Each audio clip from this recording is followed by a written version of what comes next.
O Santo Evangelho do Senhor, segundo Lucas, capítulo 19, versículos 28 ao 40.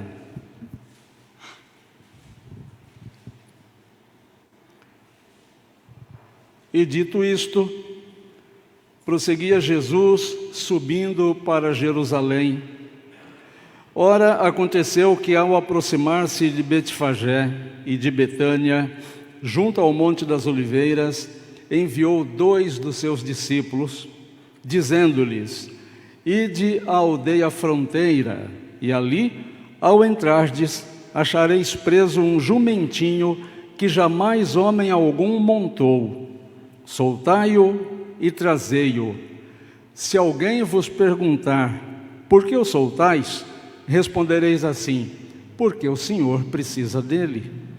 E indo, os que foram mandados acharam segundo lhes dissera Jesus. Quando eles estavam soltando o jumentinho, seus donos lhes disseram: por que o soltais? Responderam: porque o Senhor precisa dele. Então o trouxeram e, pondo as suas vestes sobre ele, ajudaram Jesus a montar.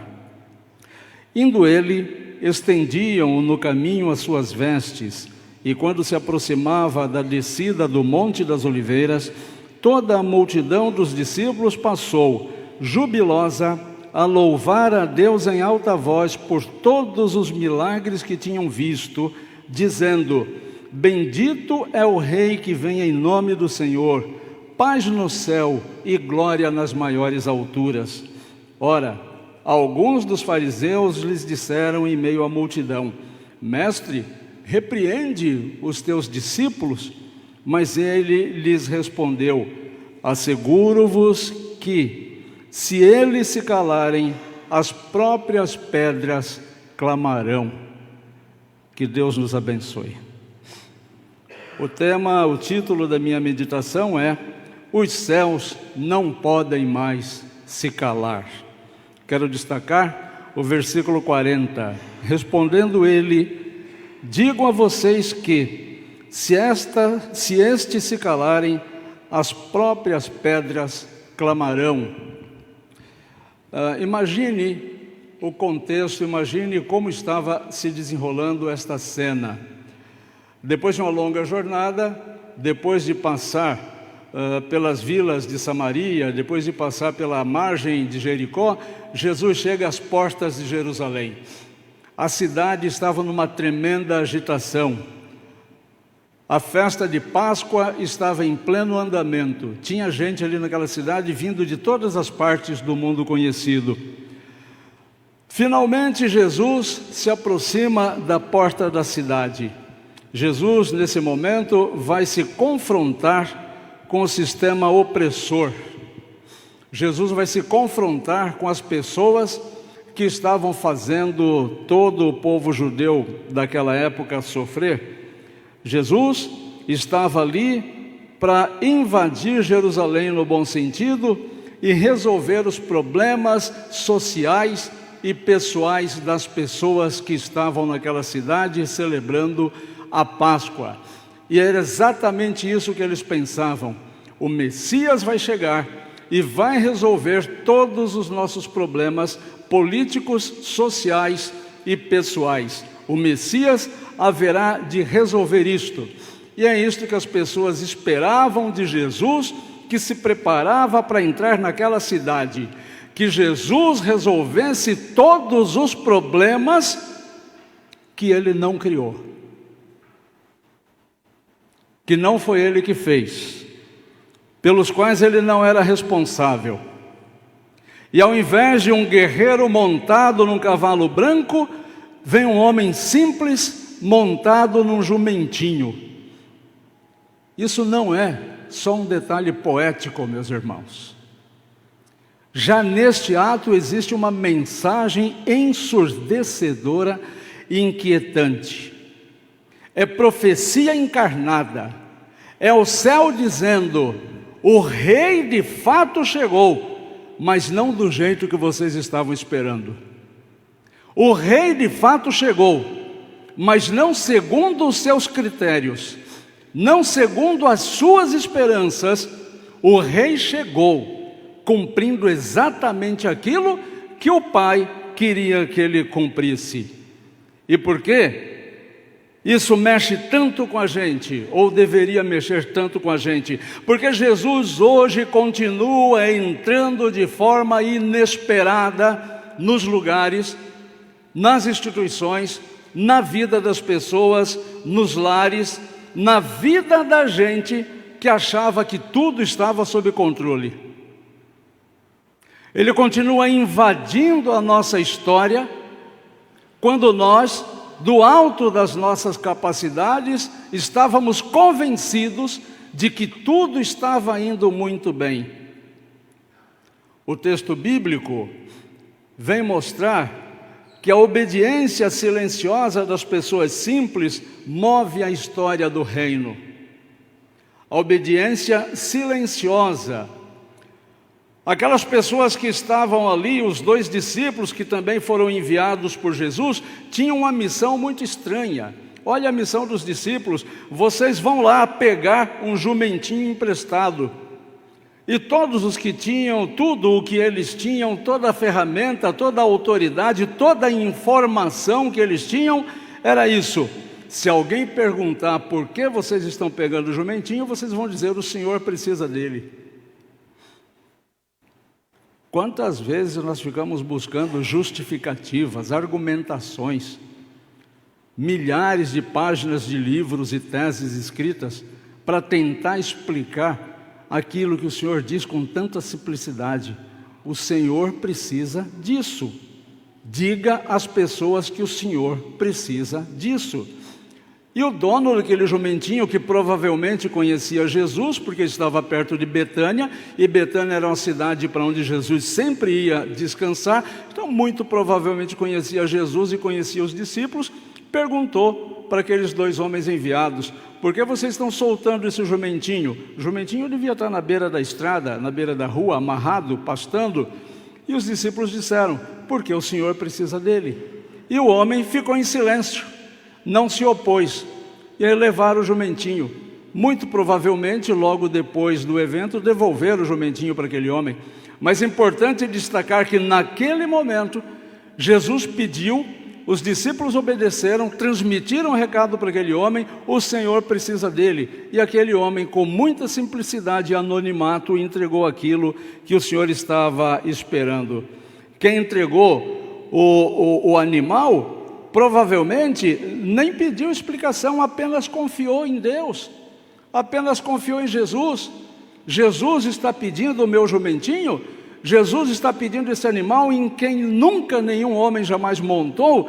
Bom, Jesus sabe o que está fazendo, eu abro mão, pode levar.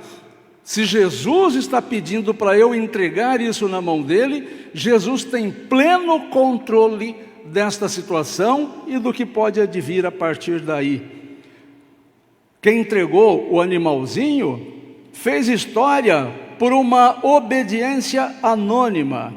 Talvez ninguém nunca tenha aplaudido esse homem que cedeu o jumentinho, mas sem ele não haveria domingo de Ramos. Sem aquele jumentinho, não haveria a entrada triunfal de Jesus em Jerusalém, cumprindo profecias do Antigo Testamento. Aquele homem foi importante para a entrada triunfal uma semana antes da crucificação de Jesus.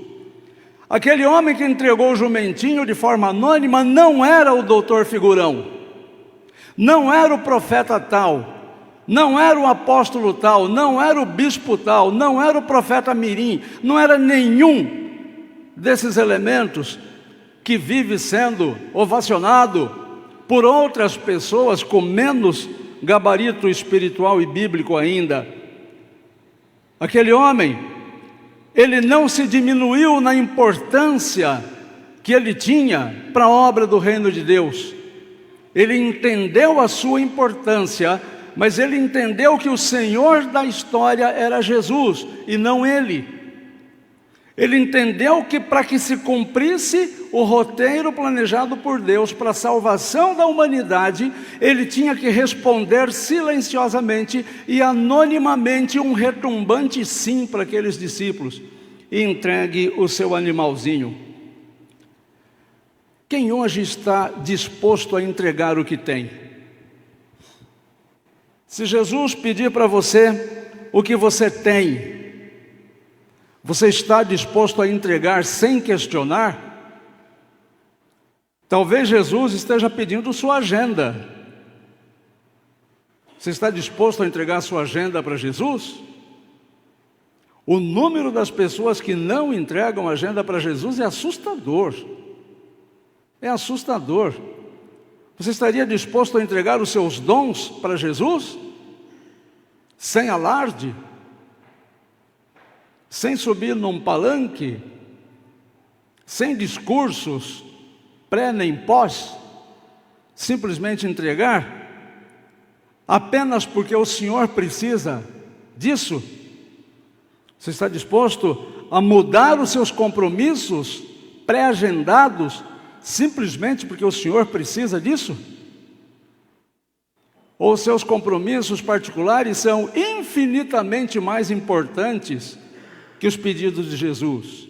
Eu me atrevi a falar agora há pouco que talvez, sem a resposta positiva daquele anônimo, não teria acontecido a entrada triunfal de Jesus em Jerusalém, porque era necessário um burrinho em quem nenhum homem jamais tivesse montado, e o único burrinho nestas condições, naquele momento, era o desse homem. Se ele fala não, ele podia ter falado não, como todos nós temos a oportunidade de falar não. E quantos nãos nós temos falado para Jesus? Quantos nãos a gente vai acumulando para Jesus, enquanto esnobamos, esbanjamos os nossos sims para a sociedade, para os nossos interesses, para as nossas necessidades. E se der tempo, a gente deixa Jesus com um ou outro sim e ainda negociado, né? Aquele homem teve uma obediência simples, sem holofote, e essa é a chave do reino. Às vezes as pessoas pensam que para servir Jesus precisam estar à frente de alguma coisa. Não. Hoje pela manhã isso foi discutido na escola dominical. Não é questão de hierarquia. Não existe um que é maior do que o outro. Absolutamente. Ninguém é maior do que o outro no reino de Deus, da mesma forma que ninguém é menor do que o outro. Nós temos funções diferentes, todas com exatamente a mesma medida de importância. Quem reconhece o rei não precisa de palco para louvar. Quem reconhece o rei não precisa de pedestal para servir a Deus. Naquele momento em que Jesus começa a entrar, o povo começa a clamar: bendito o rei que vem em nome do Senhor. E aqui, meus irmãos, eles vão espalhando palmas, mantos pelo chão, como as crianças no vídeo, no filme que fizeram aqui. Eram vozes exaltando, mas atenção com essas vozes. Essas vozes eram sinceras.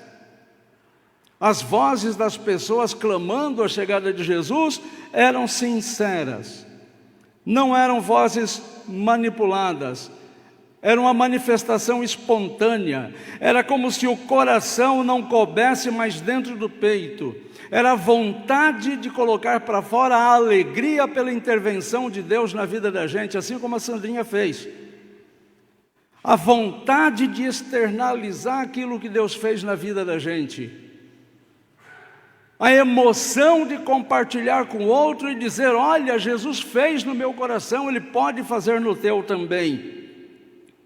Era como se o coração não coubesse mais de tanto prazer, de tanta alegria, não coubesse mais dentro do peito. Mas em dado momento, os fariseus tentam acabar com a festa, tentam silenciar a festa. Mestre, manda essas pessoas que se calem, manda essas pessoas que não externalizem a alegria de terem um encontro contigo. E o mestre repreende aquelas pessoas, dizendo para eles que se aquelas pessoas se calassem, as pedras clamariam.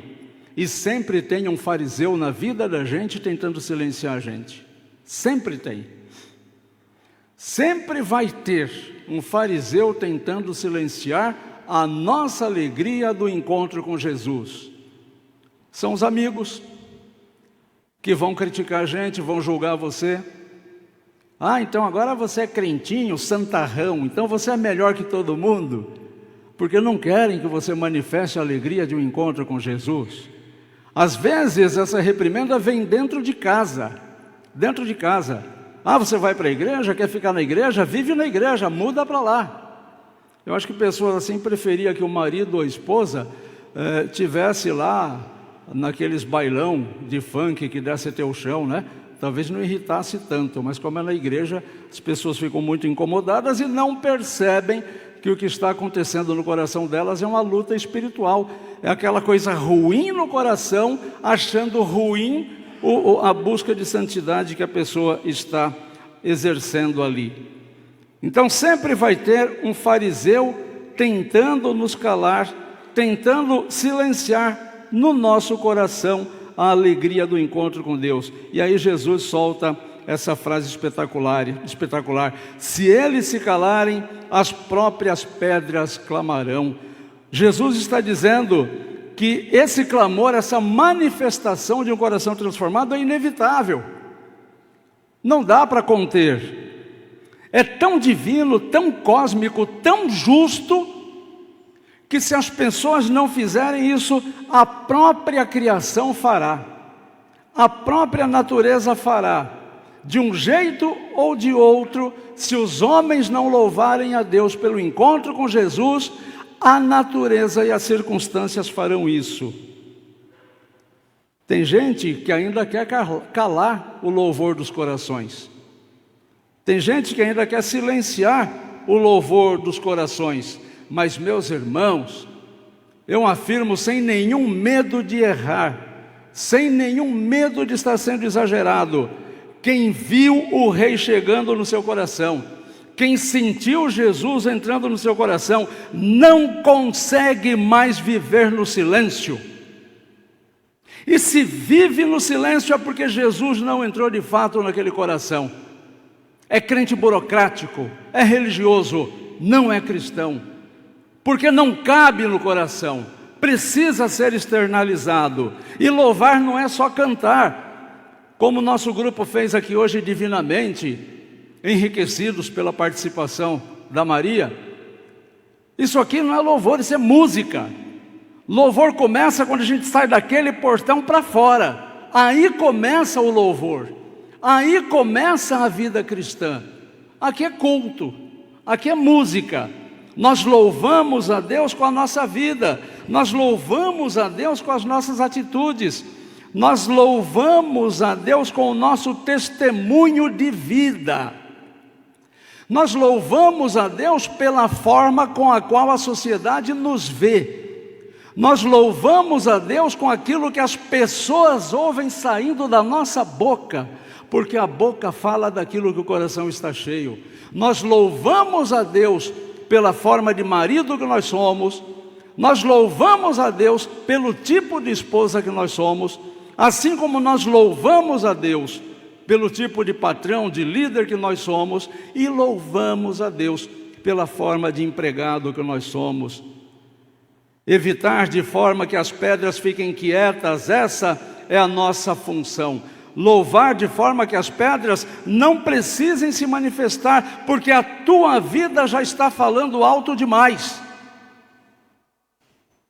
Não, Jesus, onde eu estiver, as pedras não vão precisar clamar, porque a minha vida vai falar mais alto do que a natureza, porque a minha vida não vai ser silenciada por nenhum fariseu, esteja esse fariseu onde estiver.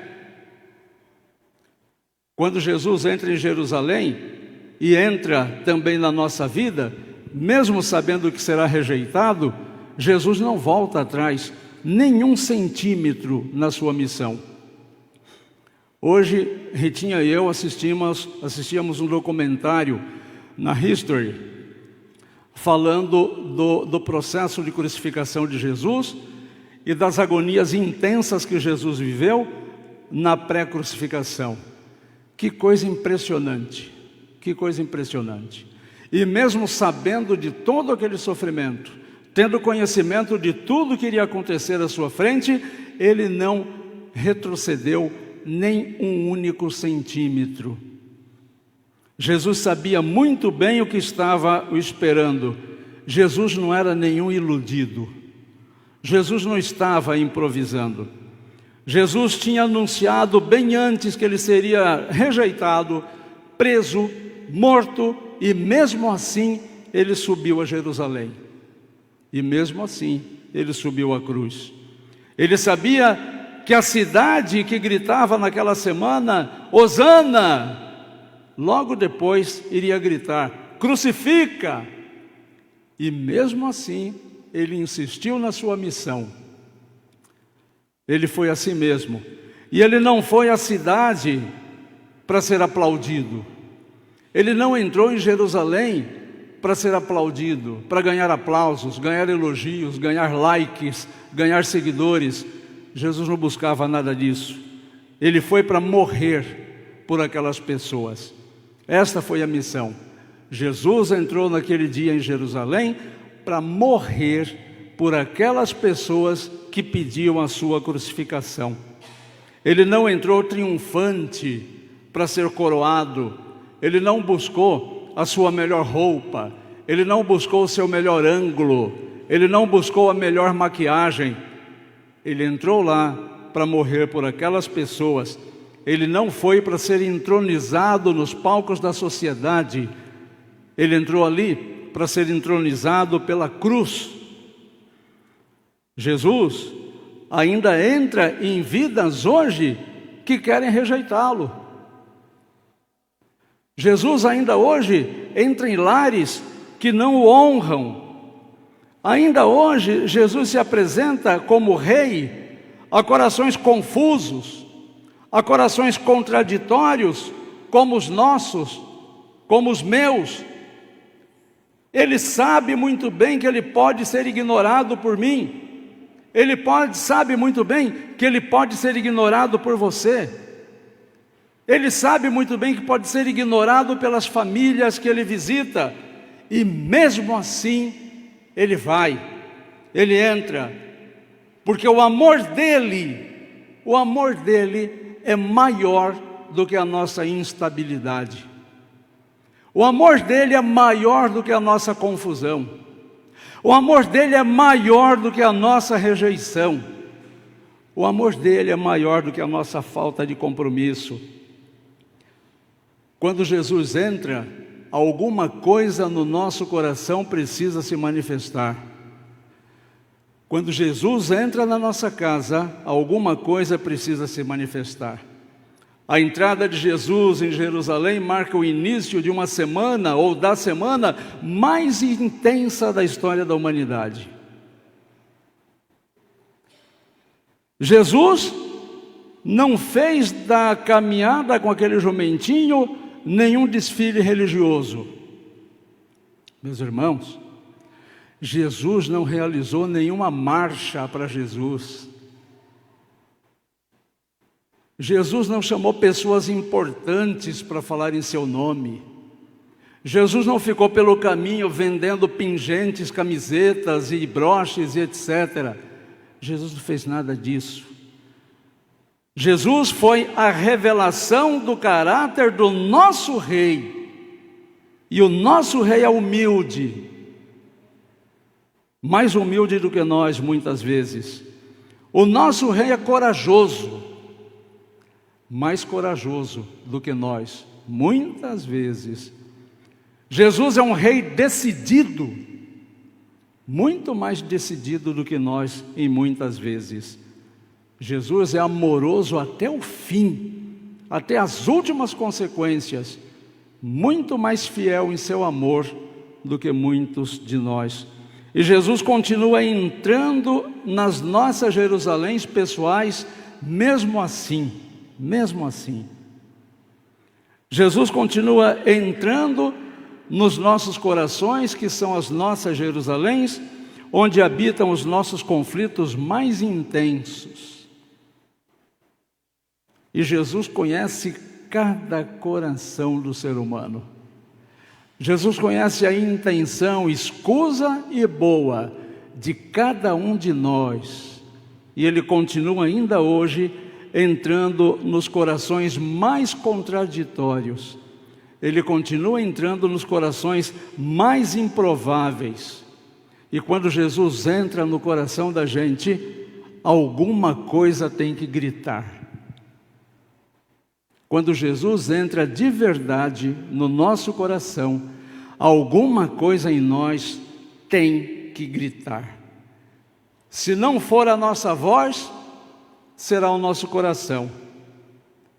Mas se não for nem a nossa voz, nem o nosso coração, serão as pedras.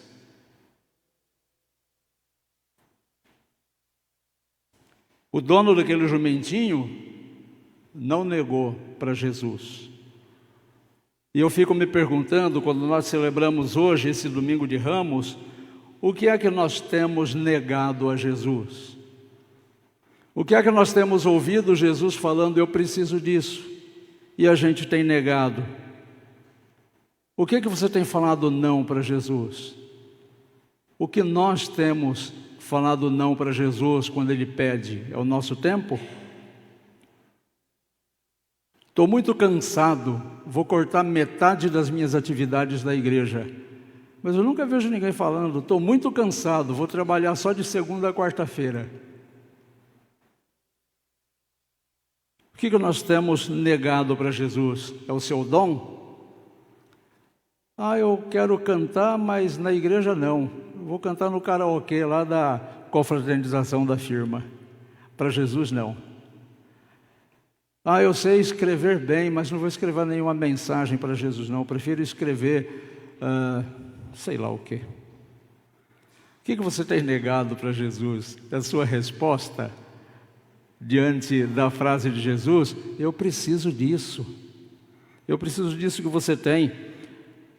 Você está ouvindo Jesus, ou nós estamos ouvindo Jesus hoje dizendo, eu preciso disso, e nós estamos segurando? Olha, se eu me atrevi a dizer que sem aquele homem anônimo, se ele tivesse negado o burrinho, não teria havido entrada triunfal de Jesus em Jerusalém, de acordo com o que havia sido dito pelos profetas, eu posso, por analogia, também me atrever a dizer que quando você diz não para Jesus, alguma coisa ali adiante deixa de acontecer porque você não participou, porque você negou. E quem tem condição de pagar esse boleto? Às vezes eu escondo alguma coisa no meu coração, o meu tempo, minha agenda, meus dons, meus recursos. Dou um dinheirinho ali na esquina para o cara comprar crack, mas na igreja eu não dou. O que é que nós temos negado para Jesus? Se for o coração, cuidado. Hoje, será que não é hora de nós gritarmos para nós mesmos, bendito o que vem em nome do Senhor? Será que não é hora, meus irmãos, de cada um de nós olhar para a proposta de Jesus, olhar para o que nós temos tido nas nossas vidas e reconhecer a supremacia do amor e da vontade de Jesus e dizer para Jesus, bendito que vem em nome do Senhor, porque este é a libertação dos meus problemas que não foram criados por Ele, mas Ele é a minha libertação. Será que não é hora da gente dar esse tipo de resposta? Será que Ele está te dizendo, o Senhor precisa disso e você está segurando? Então hoje é o dia de você gritar isso. Será que não é hora de você deixar que Jesus entre também em seu coração? assim como ele entrou em Jerusalém, mesmo sabendo que ele vai confrontar e transformar tudo na sua vida? E esse transformar e confrontar tudo na sua vida vai ser sempre para o melhor. Então vamos aproveitar essa noite, o início dessa Semana Santa, e vamos reconhecer esse Rei Jesus na nossa vida. Entrega para Ele o que você tem. Não só nega, não retém com você, para que não seja você o responsável, para que a entrada de Jesus em outros corações não aconteça. E não permita, meu irmão, não permita, minha irmã, não permita que as pedras façam o trabalho que é seu. Não permita que as pedras façam o trabalho que é seu. Amém? Que Deus nos abençoe.